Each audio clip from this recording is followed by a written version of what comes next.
thinking, punk. Question is, can I get Wolverine before he turns me into shish kebab with those claws? Bob, seeing as how these claws are adamantium, the strongest metal known, and can slice through vanadium steel like a hot knife through butter, buddy, you gotta ask yourself, do I feel lucky? Hello everyone, thanks so much for joining me here today as we get to talk about one of my favorite subjects, comic books. My name is Jose.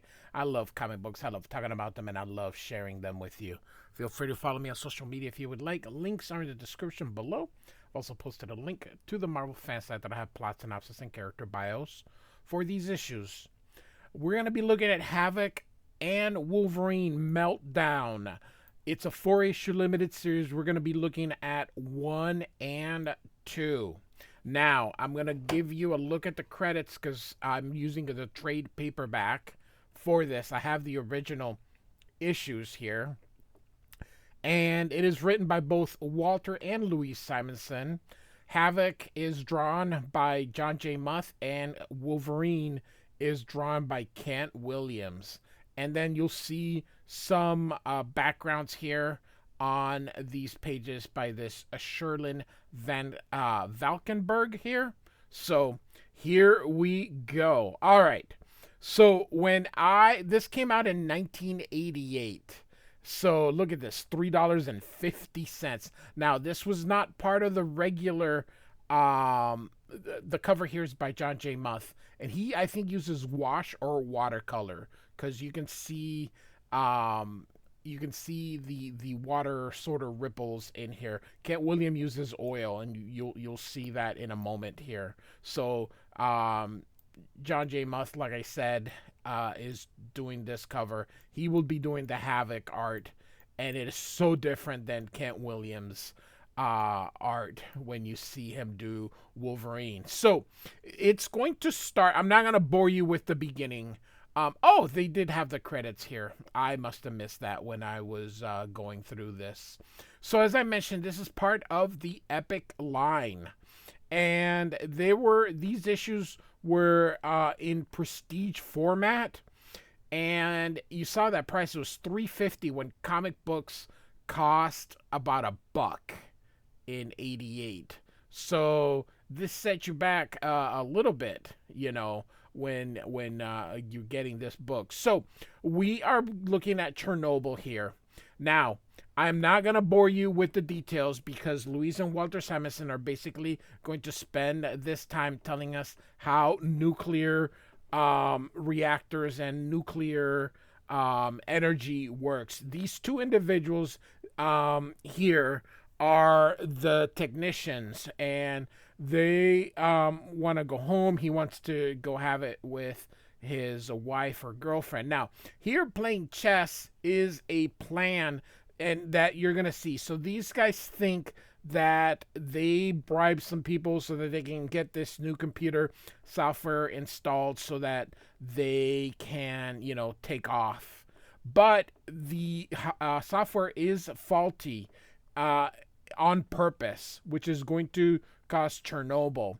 And this is done. The people playing chess are a general and somebody else. Dr. Neutron, I believe, is being called. And so they are the ones to blame for Chernobyl. Now, what we are going to see, I'll get to that part soon. But there's a lot of words in there basically giving you a lot of technos. Louise and Walter really did a good job doing research for this, because in this era, it's not like they had Google, So they cause this meltdown, and the whole point of this. Oh my goodness gracious! So they're illustrating this little meltdown here. Here we go. This is the page I was trying to get to. And what they wanted to do is basically they did not like where Gorbachev, who was the Russian president at that time in the 80s, was taking Russia. They thought Russia was going to become weaker, and they wanted a stronger Russia. And the general is basically going to lead a coup. And they said that this disaster was just too much for Gorbachev to get over with, which is actually true because then Boris Yeltsin actually became the new Russian president. So, all right. And so here we go. Now Kent Williams is doing this. The title of this issue is Mexican Standoff. Now, before we begin, it does look like John J. Muth is using some type of watercolor as well, but you'll see him kind of go to some oil later on. But you can definitely see the pencil line, and he's either watering down the oils or using watercolor himself, but it doesn't quite look, but you can definitely see water is involved here. And so this guy, Wolverine insulted this guy here, and he then in turn insults Wolverine's mom and says, how much your mother charged for her services? Looks like your father, he been shortchanged, Americano. And Wolverine is like, ain't Americano, bub, and keep my mother out of this. So Wolverine hits him with a chair, and we're going to have a fight here. Now, here is, they're inside this bar here, and Havok is having a drink here, and they're talking about a bet. Now, what that bet is that they cannot use their powers during at all during their vacation to Mexico, which is unfair because Wolverine has a healing factor. So all right, so we continue with the fight, and they're Havok is like the loser of this bet pays for drinks. And so Havok's just sitting there reading the paper while Wolverine gets his butt kicked here. So, all right. And so Kent Williams again with this. This almost looks blown up. So, all right. And so what he said is, don't refer to my mother as a puta. And if you don't know what that word is, look it up. And so, Havok says, Logan, you don't even know who your mother was. And he says, no reason not to treat her with respect. And he says, besides, that's the principle of it. So, all right. So they're going to walk to their hotel room, and Wolverine pops his claws, and he says, hey, it doesn't count. I didn't use it in the fight. So, all right. And so there's going to be a lot of talky talk. We're just kind of moving because, like I said, there's 4 issues, but we're just covering 2 today here. And they're being watched. Okay, and it says that for 3 days they haven't seen anything and no powers. So, but they keep saying that the target isn't alone. And someone says here, we're prepared to deal with that contingency here. So they're after one of these two. We all assume it's Wolverine. So it says here, hours later, and there's a knock at the door. And Wolverine says, don't open it. But it's the guys trying to finish off. I like how he is covered, bandaged his head here. So, all right. So they shoot here, and off they go. And you see this girl walking in the car there. So they get in the car, and she's like, hey.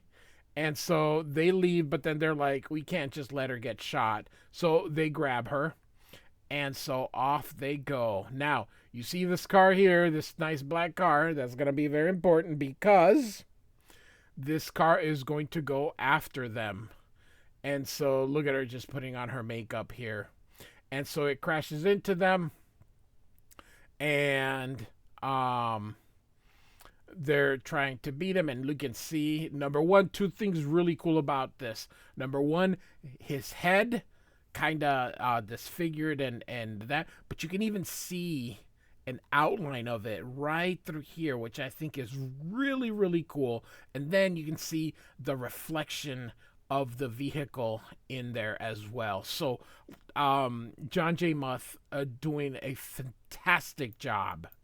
So Alex Ross before Alex Ross, although he doesn't draw ultra realistic here.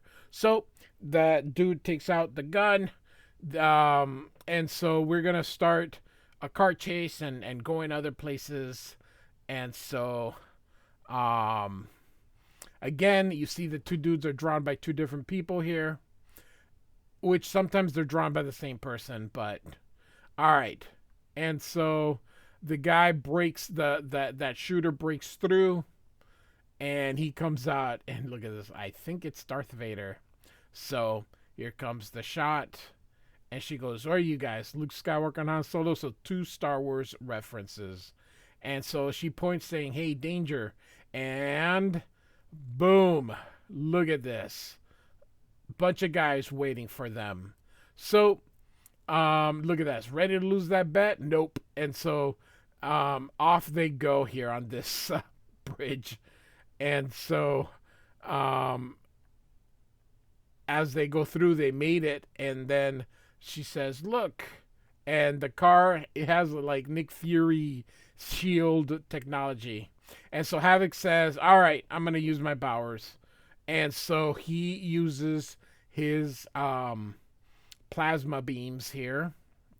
Great pose there. Good shot of the good action shot of Havok here. And so you see here she's about to pull a gun, and she says, he looks at the guys, and the lady says, "Oh, you don't have to worry about them now that you have demonstrated that in fact you are who we thought you were," and shoots them both with the silencer here. And look at Havok. Wolverine gets up and she shoots him again. And so Wolverine is going to wake up, and there's a doctor says, and he says, "You've got the bubonic plague, an exceptionally violent strain." And he asks about Havok, and they said, "I'm sorry. He too had the plague, and he was dead when they found you." And so he's already been buried because of the plague, and they're saying it's a miracle this one's still alive, and they think he'll be dead by morning. So Wolverine thinks, "Oh my God, what are the X-Men going to think? What about Cyclops?" Now, this was obviously written probably closer to 86, but it did take a while, I think, to get the art. And the reason I suspect that is during one of the signatures, Kent Williams, I believe, put 86 on it. So I think it took a while. So it didn't quite follow continuity per se, because this is sort of non-continuity. But if you were to place where this story goes in the order, I am covering the X-Men, and it sort of fits right after Genosha. So Wolverine and Havok would have taken some time off after the X-Men went to Genosha. It also came out in 88, so that would be about the same time that we would be able to fit the story. Though most likely it was written before the after the Mutant Massacre, before Fall of the Mutants. So and so Wolverine checks himself, takes out his claw, and sees that little pellet, and he's like, "My God, this one capsule would kill a normal person." And of course he's being followed, and this guy here with the big sombrero is following him, and those are the orders. So I think it's that girl, but I could be wrong here. Oh yeah, I am. So some dude. So and so they're like, "Where's he going?" He says the graveyard, and then they'll be like, he'll find his friend. That'll be the end of it here. So Wolverine is going into the graveyard, and I love the picture here. Wolverine just looks so different than how he's normally drawn. He looks simian in a way, like a monkey, with the very long hands and long arms, the big hands here, and then the way he's in eventually in X-Men, they're gonna say that this was a gel that he used, a hair gel, and so he is sad about Havok. However, as we know, Wolverine has a very good scent. He starts to sniff, and he takes off his sunglasses, and he growls here, takes off the grave. And so here, I believe this is 1986. Now, tell me if I'm wrong, but that does look like a 6 here. Kent Williams signed it. That's why I am assuming that this is when it was drawn. Probably took a while to get these two together, two artists here. So, all right. So Wolverine's going to dig Havok out. And he says the weight's right, but the scent is wrong. So he's going to open it, and it's a piñata. And so he's like, when I find them, I'm going to, it says here, going to be a real pleasure forcing those suckers to give him back. And so it says next, love and roses and hospital whites. And so John J. Muth does the cover of the second issue. Very different. Like I said, he's more like Simon Bisley, I would say, in which he works a little bit sloppier, I would say. And so Tender Love and Lies is the title. And so we're back to that cantina, and Wolverine is looking for the guys that jumped on him. And this guy says he doesn't know who they are, but he recognizes one of the guys. It's a cousin. So Wolverine's gonna go pay him a visit here. And the guy says he lives in a small shack near the road. So Wolverine comes in there, and Wolverine's like, "You remember me?" And he's like, "I never saw you before." Wolverine, of course, doesn't believe him.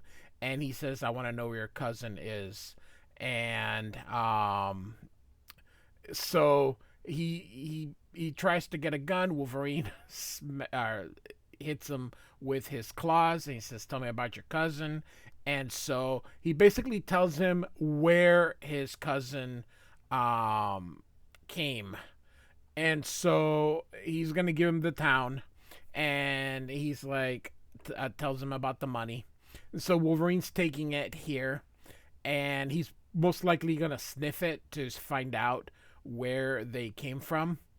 And he says that they arrived by the village by a helicopter.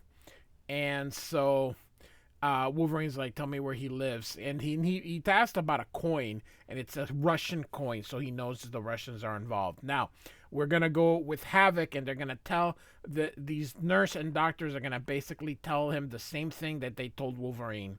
Your friend's dead. So, which of course Havok doesn't buy because Wolverine has a healing factor.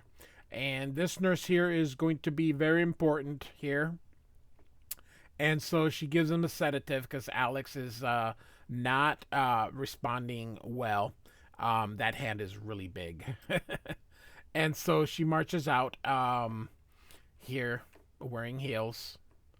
And so they're going to go upstairs because that way he doesn't overhear. She's the one giving the orders, and they want him, and they're going to try and oh my goodness. Subliminal messages. So they're trying to convert him to their side. These are all the Russians. And so she says, the sooner we convert him, the sooner we can go home. And so she reports now to the guy, and you can see him in several screens here, and reports to him that Havok has awakened. These are the guys from the previous issue here that were playing chess. And so this is one of them. I think his name really is Meltdown, which is silly, but hey, superheroics. And the other guy is Dr. Neutron. And so they, of course, want, again, a destabilized Russia. So he's going to go see Dr. Neutron. And so it's Meltdown and Neutron here. And so just a lot of talk. I mean, this whole story is a lot of talky talk. So, I mean, this probably could have been done in 2 issues, but we got to milk things for what they're worth. And so here they're showing reports of a nuclear power plant, kind of in people protesting it in oh my gosh, in some other country, Israel. And so she's coming to the nurse is coming here now. She's still thinking about Wolverine and that he can't die.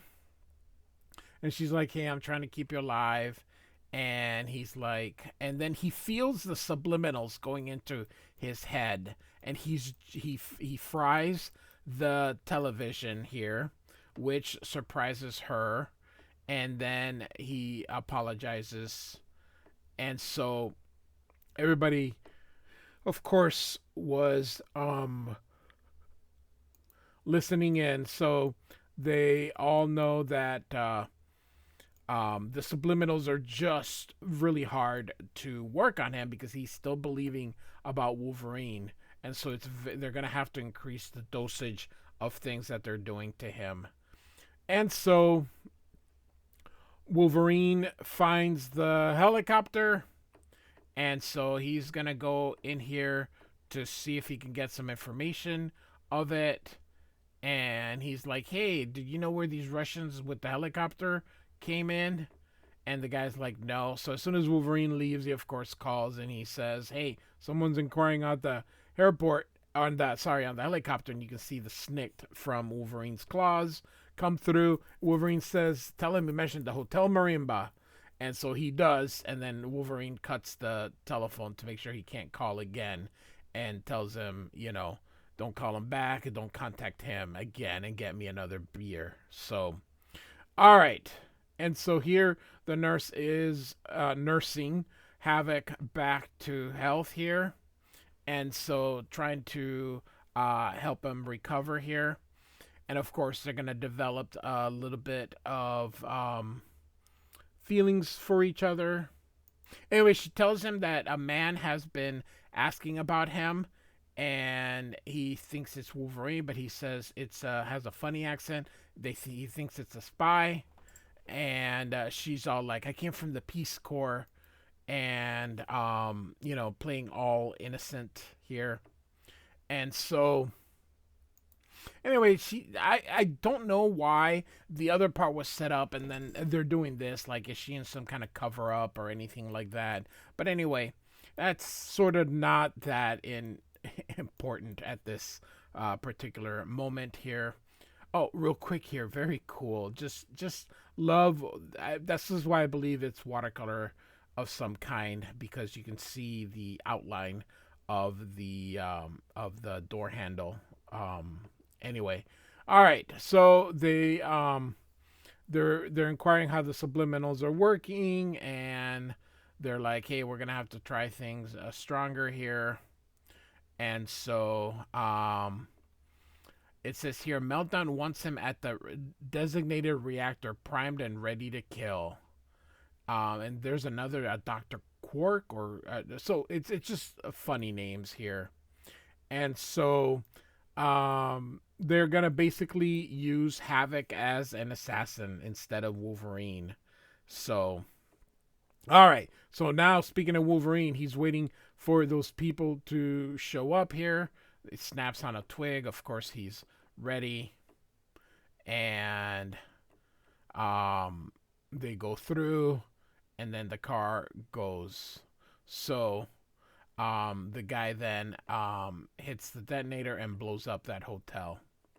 And so we are going to assume that they thought they killed Wolverine and took him in, because when this guy calls the other Russians here, Wolverine comes out of the trunk. So either Wolverine snuck in there, or they thought he was dead and brought his body. Either way, I don't know why they would have done that, but that's okay. So I will assume he snuck in there himself. And so they're like, "Hey, Yuri," who's the name of the guy, as Wolverine just kind of beats him up and then claws him here. And Wolverine asks, "So what's going on here?" And he's like, "Ack." So picks him up here, And then, no, don't try and tell me. And then he snacked. Now, it does look like he uses a pen here over the painting here. And so Wolverine says, I'll find out for myself. So, she's going to take him to meet this guy here who's apparently working for the CIA. And it doesn't, the story sort of falls apart in some ways because we know the bad guys' motivations. They want Havok to, be some kind of super assassin. But as of right now, why is the CIA here? Perhaps they know that Havok, that they're trying to get Havok. So it does seem like she's a double agent of some kind here. And so she's like, hey, he's not feeling well, leave him alone. And he's going to smack her, which of course Havok doesn't like that. And he punches the guy there and knocks him out. And so I don't know whether she's a double agent for the Russians or a double agent for the Americans. So, and I haven't read this story in probably 30 years. So you'll have to forgive me because I really don't remember. So, all right.